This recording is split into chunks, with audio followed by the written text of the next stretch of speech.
The metal bench was colder than she expected. Lucy wrapped her thin arms around her backpack and pulled her knees to her chest, trying to disappear into the folds of her oversized hoodie. The city buzzed around her. Honking cars, laughing strangers, flashing lights, but she sat still, eyes locked on the cracked pavement. Her fingers trembled. Her stomach turned, and beneath it all, something inside her moved. Just a flutter, but real. She didn't cry when the door slammed, not even when her mother shouted the words that would echo in her mind for years. "You've brought shame into this house, Lucy. Get out." Her feet moved down the porch steps before her heart had even caught up. The duffel bag on her back was heavy, but the silence that followed was heavier. Kendra's mom wouldn't let her stay. Neither would Mariana's. One by one, the people Lucy trusted disappeared behind doors that clicked shut too easily. Now, 4 months pregnant, 17 and alone in a city that didn't care, she sat in a public square with $56 and no plan. She had always believed she'd design homes one day, beautiful places where people felt safe. But tonight, she didn't even have a floor to call hers. This is the story of how she lost everything and found something no one could have predicted. But at that moment, Lucy had no idea what was coming. Lucy Ann Harper wasn't the kind of girl people expected this from. She was the one who stayed after class to help the teacher clean up, who colored her geometry notes with gel pens and still said, "Yes, Mom," to the lunch ladies. She wasn't loud, didn't party. Her dream was to be an interior designer, to take broken, cluttered rooms and turn them into something whole, beautiful, safe. Her mom, Margaret, worked as a housekeeper. Every morning at 5:30 sharp, she'd slip on her rubber gloves and repeat the same prayer while Lucy packed her lunch. Faith was everything to Margaret. Reputation, even more. When Lucy told her about the pregnancy, heart pounding, voice shaking, she hadn't even gotten through the first sentence before her mother's face crumpled into something unrecognizable. "Whose is it?" Lucy didn't answer. She didn't need to. The boy was gone anyway. Left town, blocked her number, vanished. "You're not my daughter," Margaret said. And then came the worst part, not the shouting, not the name-calling, but the stillness after. The way her mother looked at her like she was someone else entirely, a stranger. That night, Lucy stared at the empty wall above her twin bed, the same one where she'd taped her college acceptance goals just weeks before. University of Washington, Savannah School of Art. Gone now, irrelevant. The next morning, Margaret packed a trash bag with Lucy's clothes and left it by the door. "You made your choice, now live with it." Lucy begged her to reconsider. "I'm still your daughter," she whispered. But her mother just turned away. She tried friends, but the moment she mentioned pregnant and no place to go, their voices shifted. Their parents always had a reason to say no. By evening, she had no one left to call. That's when she walked to Jefferson Square, sat under the broken street lamp, and pulled her knees to her chest. Somewhere deep inside her belly, life was growing. But everywhere else it felt like everything was dying. And that was the moment everything began to fall apart. Lucy had always imagined her first apartment would be small, cozy, maybe with a yellow couch and too many throw pillows. A place of her own, where she could light candles and sketch designs until midnight. She never imagined it would be a splintered bench in the middle of a freezing park. That first night, she still believed she could fix it. She rehearsed what she'd say to her mom if she showed up. "I'm sorry. I'll finish school. I'll figure it out." But the streetlights blinked, and her mother didn't come. By 9 p.m., her phone was down to 2%. She turned it off to save the battery, just in case. She tried Kendra one more time. No answer. Tried the shelter hotline she'd found online. Busy. Again and again. Around her the city moved on. Joggers in earbuds, couples laughing, car horns blaring like nothing in the world had changed. But for Lucy, everything had. Her stomach growled so loudly she looked around, embarrassed. The last thing she'd eaten was a granola bar that morning, and even that had been stale. She considered using the little money she had to buy food, but what about tomorrow, or the day after that? so she drank water from the public fountain and told herself it was fine. Around midnight, the wind picked up. Her hoodie wasn't enough. Her hands hurt from the cold. She kept touching her belly through the fabric of her shirt, not even showing yet, but she could feel the change. It felt heavier now, more real. Then the fear crept in. What if someone tried to rob her? What if someone worse than that came by? She curled up tighter, zipping her bag shut and wrapping her arms around it like a shield. She remembered something her mum used to say in church. God watches over the innocent. So she whispered, almost too quietly to hear, "If you're watching, please, just let me get through this night." But the only answer was the rustle of leaves and the distant sound of sirens. By 2 a.m., the tremors in her legs wouldn't stop. She stood, walked around the square just to feel her toes again. That's when she noticed them, shapes in the dark, people, a man sleeping under cardboard, a woman digging through a trash bin, a young guy warming his hands over a trash can fire, homeless, just like her. That realization hit harder than anything else. She wasn't temporarily lost. She was on the street, and still, somewhere in her heart, she whispered, "I can fix this." No. She didn't yet understand that surviving the night would be the easiest part. By the second night, the hope had begun to rot. Lucy hadn't eaten anything in over 36 hours. The $56 in her pocket felt like a curse. Too little to change her life, too much to part with easily. She thought about a motel, even just for a shower, but she'd need the money to eat later. If she ever got the courage. She returned to Jefferson Square, feet aching, spine sore from sitting on stone benches too long. This time, the place felt different, familiar, and that scared her. As she sat beneath the flickering lamp again, a voice came from behind her. "First night?" Lucy jumped. A woman, maybe in her 60s, bundled in 3 mismatched coats, stood nearby holding a plastic shopping bag full of cans and socks. "No," Lucy answered, too tired to lie. The woman nodded slowly. "Didn't think so. You've got that look." "What look?" "Like the ground just gave out underneath you." Lucy stared at her. "I'm Shirley," the woman said, sitting down beside her with surprising gentleness. "Shirley Dawson. Used to be a nurse, once upon a lifetime." Lucy didn't answer, but her body relaxed just enough to stay. "You're young," Shirley added. "Too young to be out here." "I didn't choose this," Lucy whispered. "None of us did." They sat in silence for a long time. Eventually, Lucy said, "I'm pregnant." Shirley didn't flinch. She just nodded, staring off into the empty night. "That makes 2 of you out here, then," she said softly. They spent the night near a group of others who had made shelter from cardboard and tarps. Shirley introduced her to an older man named Walt, who offered Lucy a blanket that smelled like smoke and old rain. She didn't ask where it came from. A woman in her 20s named April handed her half a granola bar and said, "It's not much, but it's food." Lucy thanked her, eyes stinging. That night, she lay curled up on a flattened box beside a trash bin, her backpack under her head, and tried to sleep. The sounds of the city felt louder than ever. Sirens, footsteps, coughing, laughter from people who had somewhere to go. She didn't cry. She was too tired to cry.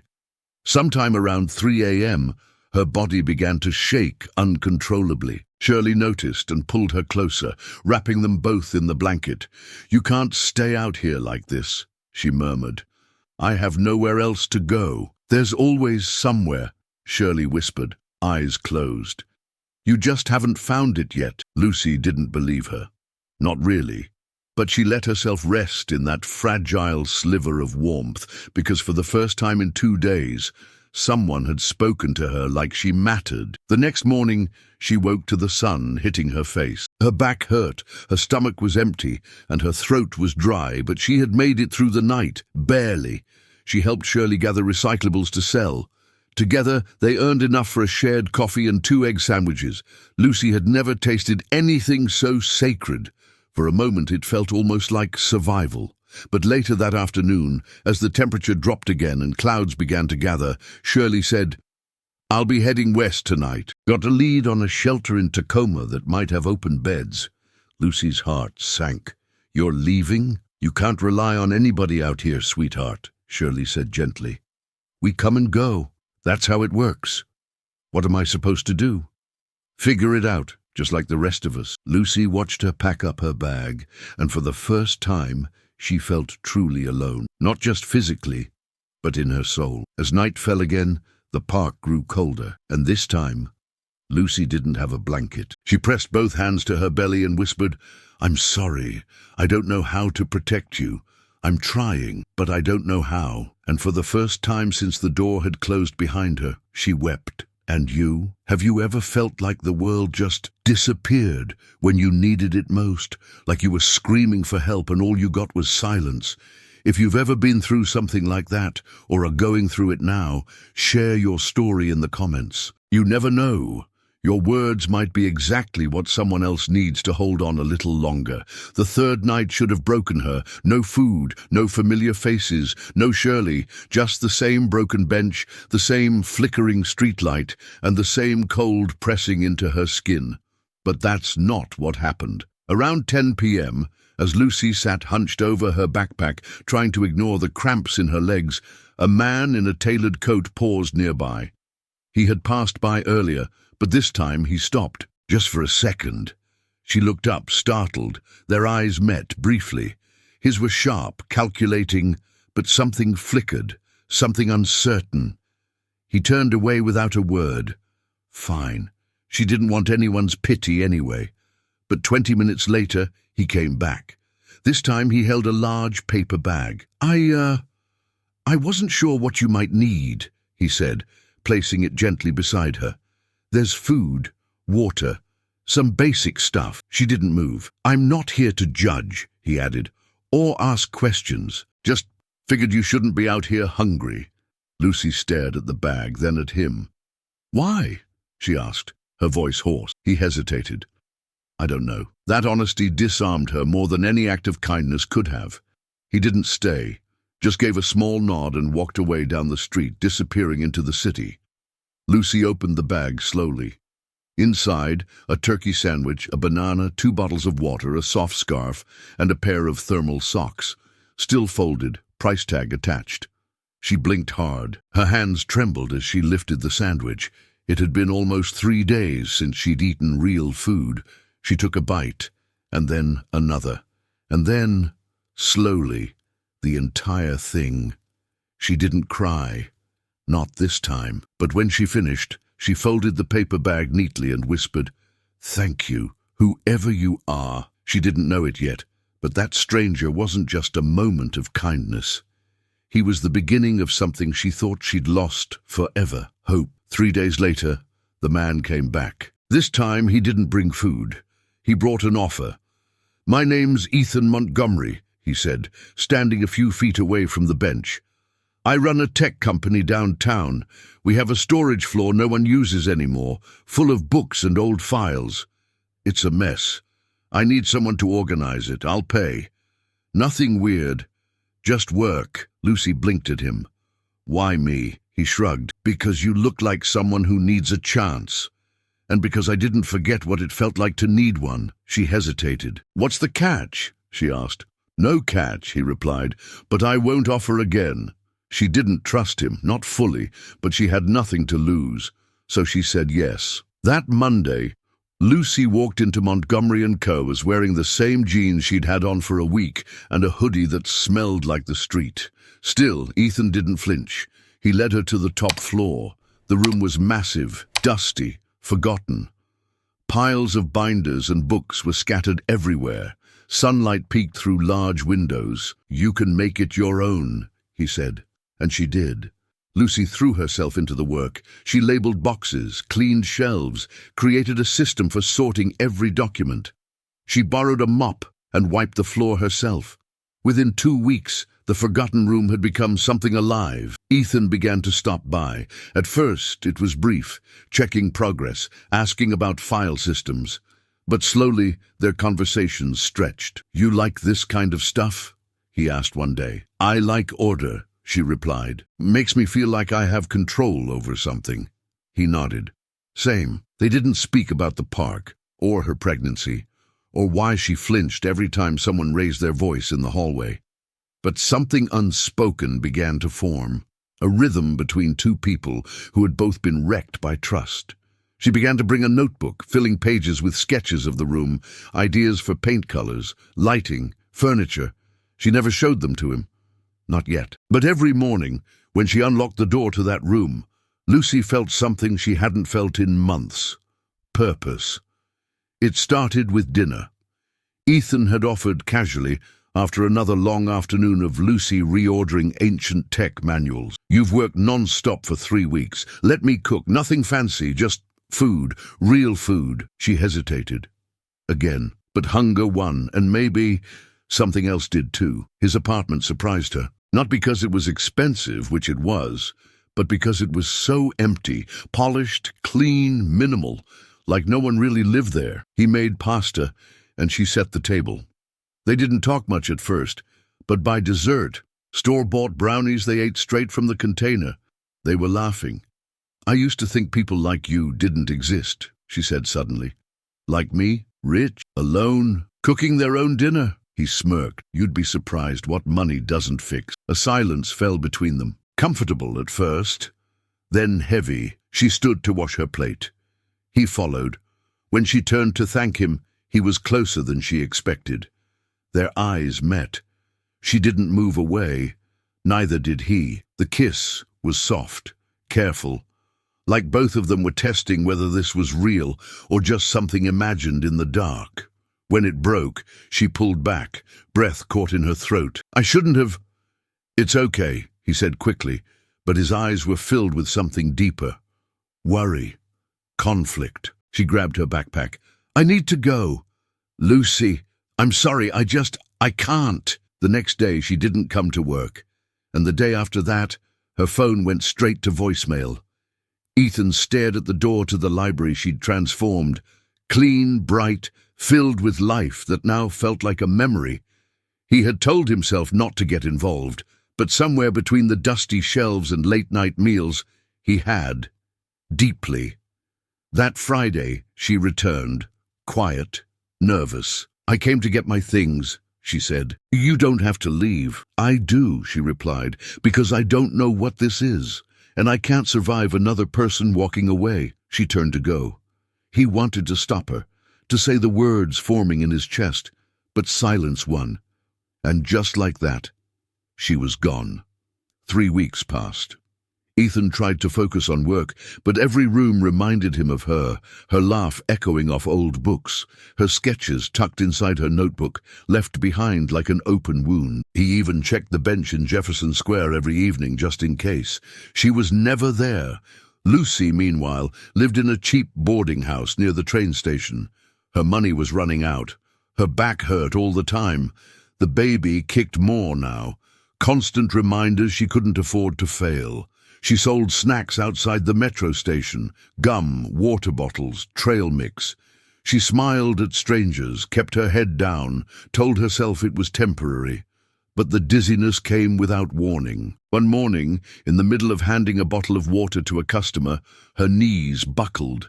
She collapsed onto the sidewalk. People shouted. Someone called 911. When she opened her eyes, the ambulance lights were blinding. At the hospital, the nurse asked if there was anyone she could call. Lucy hesitated, then whispered, "Ethan." The nurse raised an eyebrow. "Last name." She didn't know, but she remembered his company. They called Montgomery and Co. Within an hour, Ethan was at her bedside, breathless and pale. When he walked into the room, she looked away. "I didn't want you to see me like this," she said quietly. "I don't care how you look," he replied. "I care that you're alive." She swallowed hard. "I didn't want your help." "I know. Then why are you here?" "Because I love you." Her eyes flicked up to his like she didn't believe he could say it. "You don't have to say that because I'm in a hospital bed. I'm saying it because it's true. Because I've been lying to myself since the day I saw you on that bench. And because watching you walk away was the worst mistake I've ever made." Her voice trembled. "You don't understand. This baby, this life, it's messy." "So am I," he said.